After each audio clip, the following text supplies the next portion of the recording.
When I found out I was going to be a parent, I immediately felt a lot of anxiety and worry. So I went on to BetterHelp to try to look for a therapist to help me with that. My relationship with my family and with my boyfriend and with myself were suffering. I really needed help. I was ruminating a lot. Really getting those thoughts out to a therapist and getting feedback was just life-changing. Discover what BetterHelp Online Therapy can do for you. Visit BetterHelp.com today.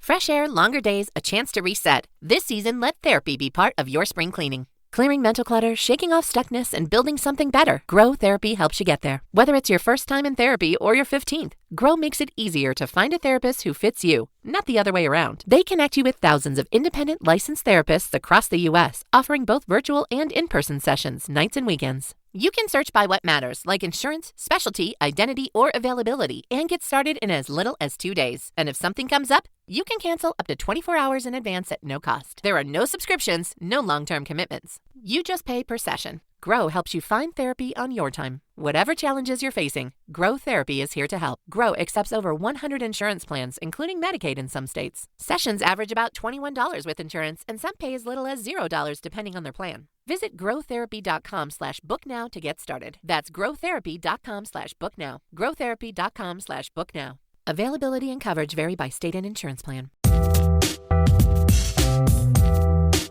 Welcome to the Instagram stories for Tuesday, April 8th. I'm your host, Daniel Hill. Today, I want to talk about Lemon8.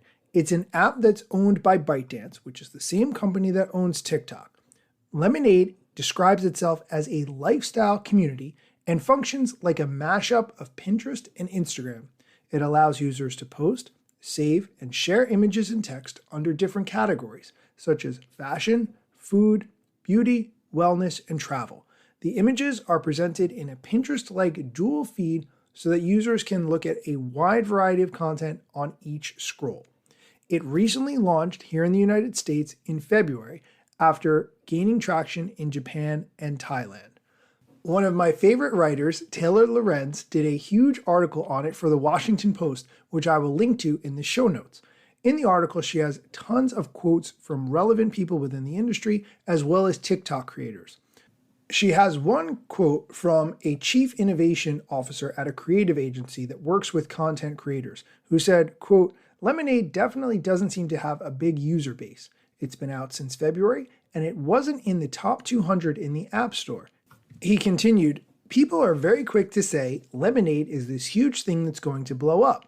I think people forget how difficult it is to create long-lasting social apps.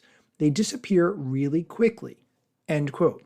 She also has a quote from Leah Haberman, who is an adjunct instructor for social media and influencer marketing at UCLA, who said that media, quote, fear of missing out often creates these frenzies. She explained, it's a PR strategy in itself these days. All you have to do is launch an app and everyone is so desperate to seem like they are on top of technology trends that they're going to cover it just for fear of looking like they're out of touch if they don't cover it, end quote. Which made me realize that I'm just feeding into that cycle of hype by talking about it on this show. Leah Haberman continued, quote, it's possible creators might explore Lemon8, but at the same time, you've got Pinterest, YouTube Reels, Instagram, she said. If people are being paid to post on Lemon8, it's great for creators, but I find it hard to see how creators are going to embrace this, end quote. The article also features a quote from a TikTok creator who has 1.6 million followers who said, quote, once I see enough people using it and showing the features, I'll catch on. Every social media app is competing with each other, which is making it really difficult for creators. The thought of having to make an individual video on each platform is already creating burnout, end quote. Man, that is so true. That's why I'm a big fan of trying to find a way to repurpose as much of the content that you make as humanly possible with as little effort as possible. I will link to this article in the show notes. Definitely check it out. If you've used Lemon8 before, I'd love to hear about it. We're going to take a quick break. When we come back, we're going to talk about Instagram DMs and some things you need to know. This episode is brought to you by Michigan Economic Development Corporation. In Michigan, you can have both a rewarding career and a quality lifestyle, with plentiful career opportunities in world-changing, innovating industries, from electric vehicles to clean energy to biotech, with room for advancement no matter where you are in your career. Plus, Michigan offers a welcoming, beautiful, affordable, and inclusive community for all. Live your best life. You can in Michigan. Visit themichiganlife.org. And we're back.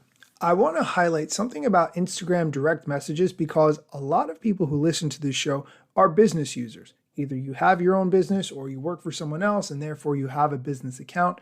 And Instagram added a new information page for businesses who are looking to maximize their direct message connection process.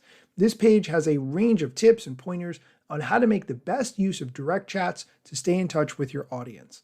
Some of the tips on this page are admittedly a little bit basic, but it's always good to make sure that you understand all the features of Instagram direct messages to take advantage of them. For instance, they start off, make sure you have an Instagram business account if you don't create one. Second, familiarize yourself with the inbox and thread management features, such as primary and general inbox tabs, thread filters, and flags. I just want to pause and say flags are a really good way to remind yourself to follow up on a certain message later, for instance.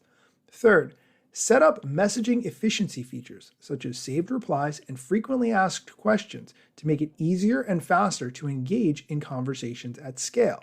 They link to how to set up frequently asked questions so you can do that.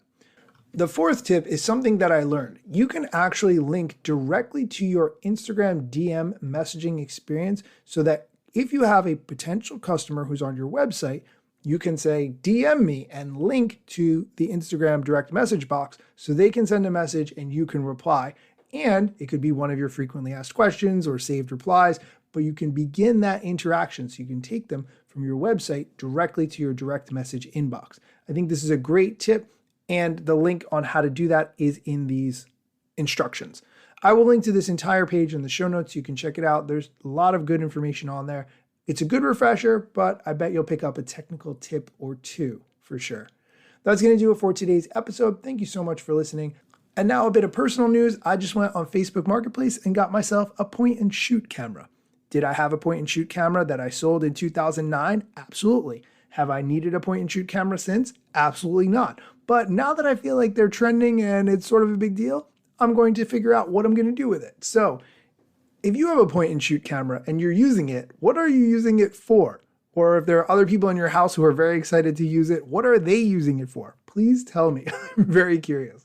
Thanks for listening, and be sure to come back tomorrow for more Instagram or other social media news or strategy.